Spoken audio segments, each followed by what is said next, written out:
오늘은 마태복음 7장 7절에서 12절까지 말씀을 가지고 구하라, 찾으라, 두드리라 라는 제목으로 같이 함께 말씀을 나누겠습니다. 여러분, 우리가 하나님의 자녀가 되었을 때 우리에게 주어지는 가장 특별한 권리가 있습니다. 그 권리는 하나님과 대화할 수 있는 관계가 된다는 겁니다. 피조물인 인간이 창조주인 하나님과 동등한 관계에서 대화를 할 수 있다. 이 모습은 정말 엄청난 특권이라고 할 수 있습니다. 우리가 이 땅에서도 높은 지위를 가지고 있거나 아니면 어떤 권세를 가지고 있는 사람과 관계를 맺었을 때, 관계가 있을 때 그 관계만으로도 특별한 일이다, 이렇게 생각을 합니다. 그런데 우리가 이 세상을 창조하신 하나님과 피조물인 우리의 관계가 그냥 창조주와 피조물의 관계가 아니라 동등한 관계에서 하나님과 우리가 대화를 할 수 있다라는 것, 이것은 분명히 특별한 은혜라고 할 수 있습니다. 그런데 오늘 본문 말씀을 보시면 예수님은 우리가 그렇게 하나님과 대화할 수 있는 관계가 되었다라고 말씀하시는 것뿐만 아니라 하나님을 향해서 우리가 어떤 요구를 하든지 하나님께서 그 요구를 다 들어주시겠다라고 말씀하고 계십니다. 여러분, 7절에서 8절까지 말씀을 한번 보시죠. 구하라, 그리하면 너희에게 주실 것이요, 찾으라, 그리하면 찾아낼 것이요, 문을 두드리라, 그리하면 너희에게 열릴 것이니 구하는 이마다 받을 것이요, 찾는 이는 찾아낼 것이요, 두드리는 이에게는 열릴 것이니라. 아멘. 예수님, 우리가 하나님을 향해서 우리의 필요를 구할 때 하나님께서 우리가 구하는 것을 다 들어주시겠다, 수락해 주시겠다, 그렇게 약속하고 계신다라고 말씀하고 계세요. 지금 예수님께서 말씀하시는 내용을 보시면 하나님께서 우리가 요구하는 것, 그것이 무엇이든 들어주실 용의가 있다라는 것을 분명하게 말씀해 주고 있습니다. 구하라, 그리하면 너희에게 주실 것이요, 찾으라, 그리하면 찾아낼 것이요, 문을 두드리라, 그리하면 너희에게 열릴 것이니 구하는 이마다 받을 것이요, 찾는 이는 찾아낼 것이요, 두드리는 이에게는 열릴 것이니라. 여러분, 이 말씀은요, 하나님께서 우리가 간구하는 것, 그것을 무조건 응답해 주신다는 겁니다. 무조건. 지금 본문을 보시면 삼중구조로 되어 있거든요. 이 삼중구조로 되어 있다는 건 그냥 강조를 말하는 겁니다. 반드시라는 어떤 의미를 담고 있는 거죠. 구하라, 주실 것이다. 찾으라, 찾아낼 것이다. 두드리라, 열릴 것이다. 그러니까 똑같이 하나님께서 응답해 주시겠다라고 하는 이 뜻을 이 세 가지 표현으로 지금 기록을 하고 있는 겁니다. 그러니까 그렇기 때문에 지금 이 말씀은요, 이런 의미인 거예요. 반드시 응답하겠다. 이렇게 지금 하나님께서 우리에게 약속하고 계신다는 거죠. 여러분, 하나님은 우리가 하나님을 향해서 구하는 것 응답해 주시는 분이십니다. 그 하나님을 우리가 믿기를 소망합니다. 자, 그러면 여러분, 왜 하나님께서 우리에게 우리가 요구하는 거 다 들어주시겠다라고 이렇게 말씀을 하실까요? 오늘 본문을 보면 왜 하나님이 우리에게 이런 약속을 하고 계시는가, 그 이유를 알게 되는데, 여러분 9절에서 11절까지 말씀을 한번 보세요. 너희 중에 누가 아들이 떡을 달라 하는데 돌을 주며 생선을 달라 하는데 뱀을 줄 사람이 있겠느냐? 너희가 악한 자라도 좋은 것으로 자식에게 줄 알거든. 하물며 하늘에 계신 너희 아버지께서 구하는 자에게 좋은 것으로 주시지 않겠느냐? 아멘. 예수님은 하나님이 우리의 간구에 이렇게 무조건 응답해 주시겠다라고 약속을 하시는 이유가 하나님께서 우리를 자녀라고 생각하시기 때문이다, 이렇게 말씀을 하십니다. 사람의 부모도 자기 아들이 떡을 달라고 할 때 떡을 주지 않고 돌을 줄 부모는 없다. 또 어떤 부모가 자식이 생선을 달라고 하는데 뱀을 줄 부모가 있겠느냐, 이렇게 이야기를 하십니다. 그러면서 하나님도 당신의 자녀들에게 좋은 것을 달라고 구할 때 왜 좋은 것을 주시지 않겠느냐라는 겁니다. 하나님은 가장 선하신 부모라는 거예요. 우리 아버지가 되신다라는 거죠. 그렇기 때문에 그런 하나님께서 우리에게 우리가 간구하는 것 무조건 응답해 주시겠다라고 약속을 하신다는 겁니다. 하나님이 우리를 자녀로 생각하시기 때문에 그런 약속을 주고 계신다는 거죠. 하나님은 우리를요 그냥 피조물로 생각하지 않으십니다. 내가 창조한 그냥 창조물 중에 하나 이렇게 생각하시지 않는다는 거예요. 우리를 자녀라고 생각을 하신다는 거죠. 하나님과 똑같은 자격과 권리를 가지고 있는 동등한 관계에서 우리를 보고 계신다라는 겁니다. 그래서 우리의 간구에 이렇게 무조건 응답해 주시겠다라고 약속을 하고 계시는 거죠. 사랑하는 성도 여러분, 오늘 저와 여러분들이 하나님의 자녀입니다. 아멘이신가요? 네. 오늘 저와 여러분들이 하나님의 자녀가 되었음을 믿으시기 바랍니다. 여러분, 자녀에게는요 두 가지 특권이 있습니다. 하나는 양육을 받을 수 있는 특권입니다. 부모가 자식을 낳으면 그 자식에 대해서 양육을 해야 하는 의무가 있어요. 그래서 이렇게 가정이 깨지잖아요. 그러면 자녀가 있는 가정은 재판을 할 때 이 자녀에 대한 양육권을 어떻게 할 거냐 이런 결정을 합니다. 책임지고 양육을 할 거냐 아니면 말 거냐, 양육권을 포기할 거냐, 이걸 결정을 해요. 그래서 그 양육권을 가지고 있는 사람이 부모가 됩니다. 그것처럼 여러분, 하나님도 우리를 자녀라고 생각하신다는 건 우리를 양육하시겠다라는 거예요. 양육의 권리가 우리에게 있다는 거예요. 하나님, 저 하나님 자녀입니다. 그럼 책임지세요. 우리가 이렇게 할 수 있다라는 거예요.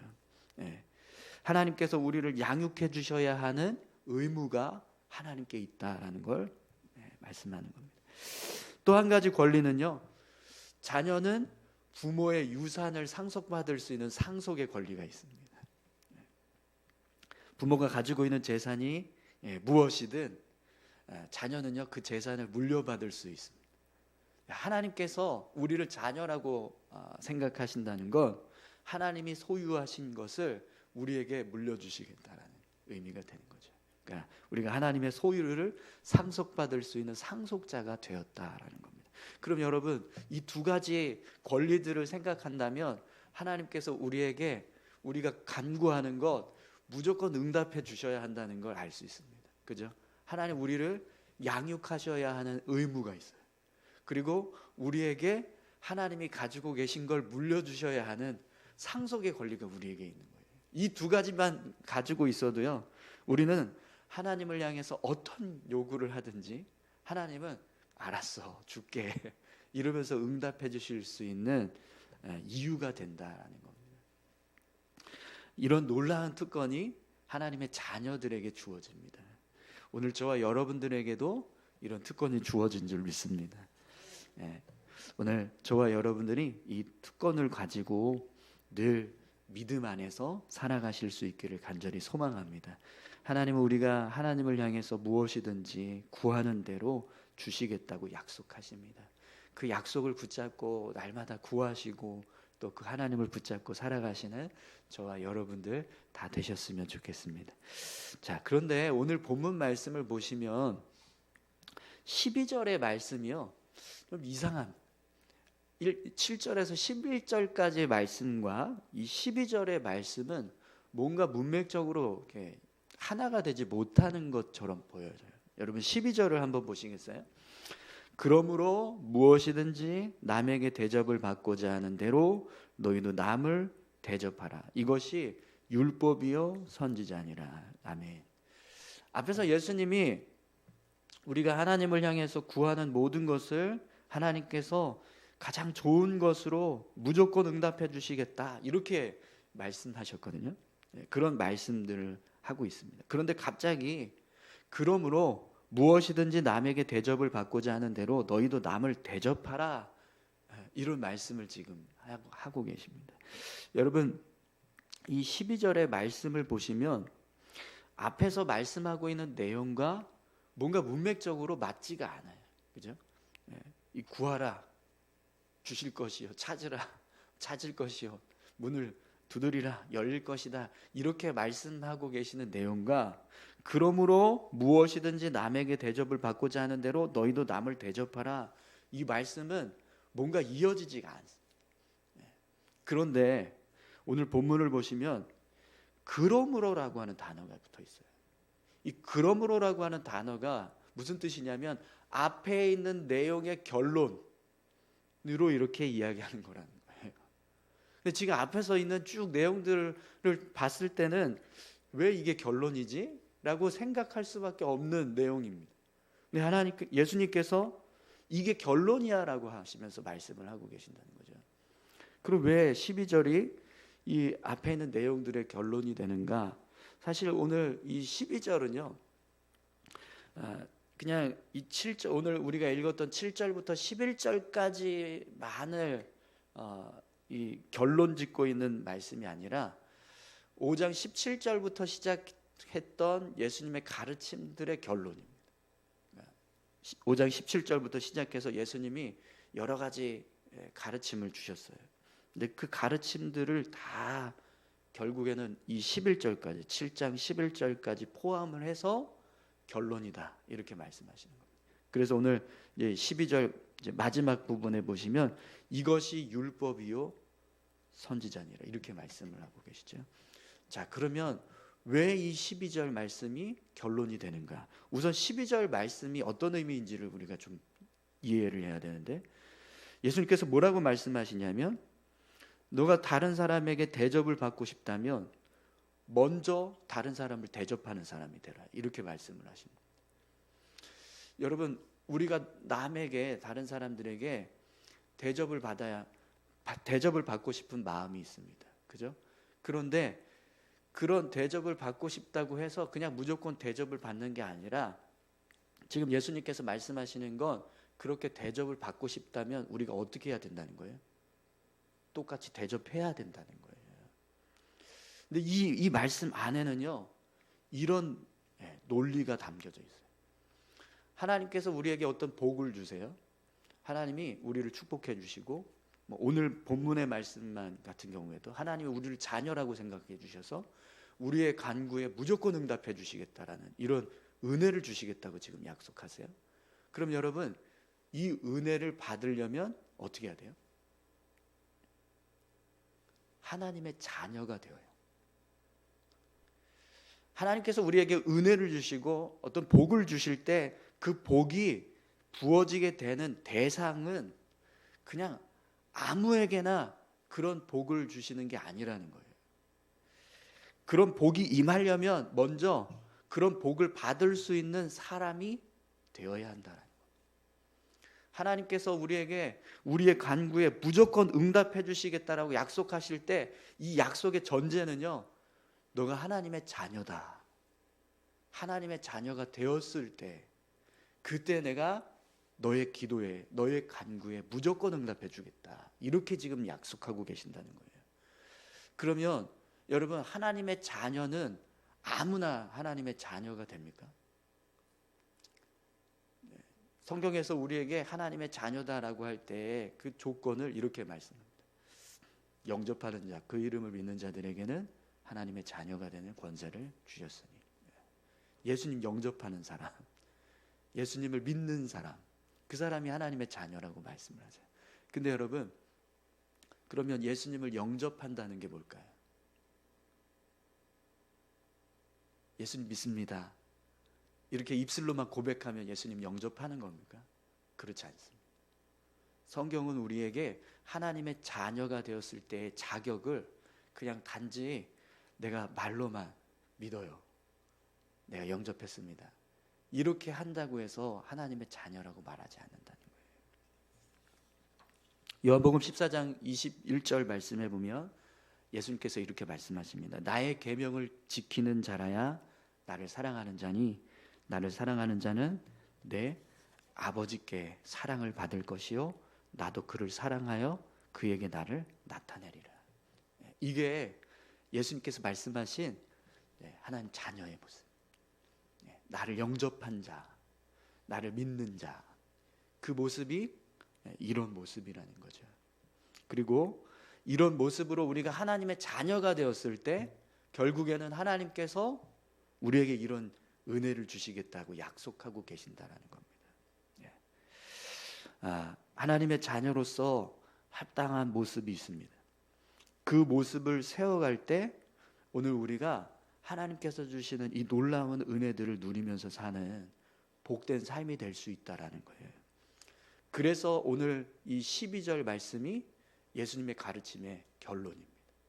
너가 남에게 대접받고 싶은 사람이 대접을 받고 싶냐? 그러면 대접하는 사람이 되라. 그러면 하나님께서 너의 삶을 대접받는 삶이 되게 하실 거다. 이렇게 말씀하신다는 거죠. 이것이 예수님께서 가르치시는 율법과 선지자의 뜻입니다. 너가 하나님의 은혜 가운데서 삶을 살기 원하느냐? 너가 하나님께서 부어주시고자 하는 하나님의 복을 받으면서 살기 원하느냐? 그러면 그 복을 받을 수 있는 사람이 되어야. 근데 예수님께서 가르쳐 주셨던 내용들을 한번 기억해 보십시오. 다 그 얘기를 하셨어요. 너 이렇게 살아야 돼. 그게 내 제자의 모습이야.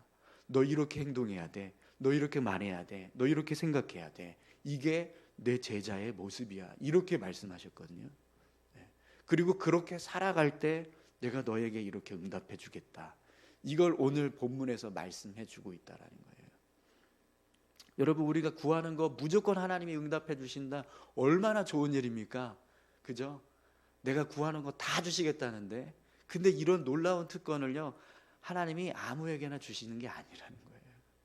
하나님의 자녀가 되었을 때 부어주신다는 거예요.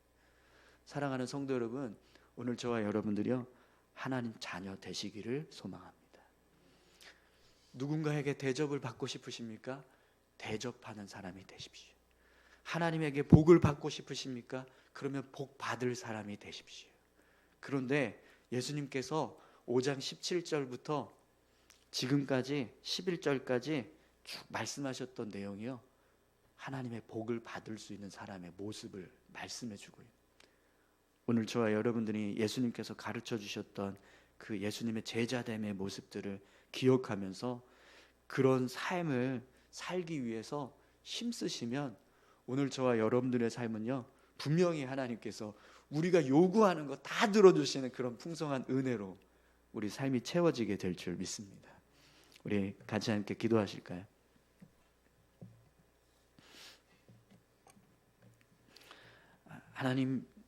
하나님의 자녀가 되었을 때 이렇게 놀라운 은혜를 우리에게 허락해 주시겠다고 말씀하시는 이 약속의 말씀이 오늘 우리의 삶 가운데도 부어질 수 있게 해달라.